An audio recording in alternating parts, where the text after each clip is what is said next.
ഏറ്റവും വലിയ ബൊമ്മക്കൊലു ഒരുക്കി തിരുവനന്തപുരം പേട്ട കവറടി സ്വദേശി കുട്ടു വീരശൈവ 7400-ലധികം വിവിധ രൂപങ്ങളിലും ഭാവങ്ങളിലുമുള്ള ബൊമ്മകൾ കൊണ്ടാണ് ഈ വിസ്മയം ഒരുക്കിയിരിക്കുന്നത്.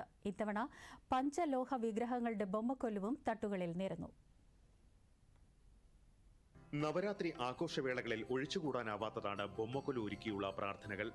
ബൊമ്മക്കൊലു പൂജയിലൂടെ വിദ്യാവിജയവും ഐശ്വര്യവും ഉണ്ടാകുന്നുവെന്നാണ് വിശ്വാസം. കേരളത്തിലെ തന്നെ ഏറ്റവും വലിയ ബൊമ്മക്കൊലു ഒരുക്കിയിരിക്കുകയാണ് തിരുവനന്തപുരം പേട്ട കവലയിലെ കുട്ടു വീരശൈവ. പേട്ട മേലാംകോട് ഇശക്കിയമ്മൻ കോവിലിലെ മുഖ്യ കാര്യദർശിയായ കുട്ടു വീരശൈവ തന്റെ വീടായ ശക്തികൃപയിലാണ് 7400-ലധികം ബൊമ്മകൾ ഉപയോഗിച്ച് ബൊമ്മക്കൊലു ഒരുക്കിയത്. വിവിധ വർണ്ണങ്ങളിലും രൂപങ്ങളിലും ഭാവങ്ങളിലുമുള്ള ആയിരക്കണക്കിന് ബൊമ്മക്കൊലുക്കൾ കാഴ്ചക്കാർക്ക് കണ്ണിന് വിരുന്നൊരുക്കുന്നു. 7400 ബൊമ്മകൾ ഉൾപ്പെടുത്തിയിട്ടുള്ള 9 തലങ്ങളിലായിട്ടുള്ള 9 തീം ബേസ്ഡ് ആയിട്ടാണ് ഈ വർഷത്തെ ബൊമ്മക്കൊലു ഒരുക്കിയിട്ടുള്ളത്. അതിൽ പ്രത്യേകമായിട്ട് ഒരു ബ്രോൺസിൽ എല്ലാ ശൈലിയും നമ്മളിതിൽ ഉകച്ച് കാണുന്നത് മൺവിഗ്രഹങ്ങൾ, പഞ്ചഭൂതങ്ങൾ അടങ്ങിയിട്ടുള്ള മൺവിഗ്രഹങ്ങളാണ് എല്ലാ വർഷവും ബൊമ്മക്കൊലുവിൽ ഉൾപ്പെടുത്താറുള്ളത്. അതിനെക്കാട്ടി വ്യത്യസ്തമായിട്ട് എൻ്റെ ഒരു 4 വർഷത്തെ കളക്ഷനായ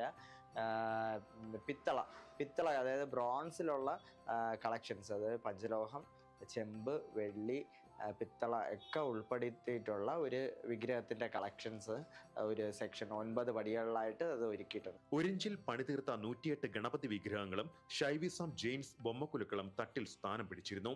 ഓരോ ശിവപുരാണം പോലുള്ള ഓരോ ഗ്രന്ഥങ്ങളും ശൈവിസത്തിന് വേണ്ടിയിട്ട് അത്രയും ശിവഭക്തർ ഇവരെ കഴിഞ്ഞ് വേറെ ഇല്ല എന്നാണ്. അപ്പോൾ അതിന് ഉള്ള എല്ലാ ഡീറ്റെയിലിംഗ് ആയിട്ട് ഓരോ പേര് സഹിതം എഴുതി കൊണ്ടുവന്നിട്ടുള്ളത്. അത് ആദ്യം ഗുരുപരമ്പര എന്നുള്ള ഒരു ഒന്നാമത്തെ തീമായിട്ടുള്ള ഗുരുപരമ്പരയാണ്. അത് മൊത്തം 72 വിഗ്രഹങ്ങൾ ഉൾപ്പെടുത്തിയിട്ടുള്ള ഒരു ഗുരുവാണ്.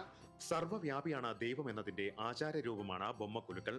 പക്ഷെ ഇതൊന്നും ഒരിക്കലും അത് അഴിയാത്ത സ്വത്താണ്, ഒരു നിധിയാണ്. ആ നിധിയെ എന്നും നമ്മുടെ പൈതൃകം, ഒരു സംസ്കാരം ഒക്കെ ആയിട്ട് അത് എന്നും കയ്യിൽ മുറുകെ പിടിച്ച് മുന്നോട്ട് പോയിരുന്നാൽ ഇപ്പോൾ എനിക്ക് ഇപ്പോൾ ഉണ്ടായ ശക്തികൃപയൊക്കെ ഉണ്ടായ പേരും പുകഴും അതിൻ്റെ പ്രശസ്തിയും അത് ഈ കുഞ്ഞു നാളിൽ ഞാൻ കൊണ്ടുപോയി സൂക്ഷിച്ച എന്തിനെന്ന് ചോദിച്ചവർക്ക് നല്ലൊരു മറുപടിയാണ്. അത് കാലം അത് തെളിയിച്ചുകൊണ്ടിരിക്കുകയാണ്. ഭക്തിയുടെയും സമർപ്പണത്തിന്റെയും വിശ്വാസത്തിന്റെയും ഭാഗമായി നൂറുകണക്കിന് ആളുകളാണ് നവരാത്രി നാളുകളിൽ ബൊമ്മക്കൊലു ദർശിക്കാനായി ഇവിടെ എത്തിയിരുന്നത്. Sathyaraj, DD news, Thiruvananthapuram.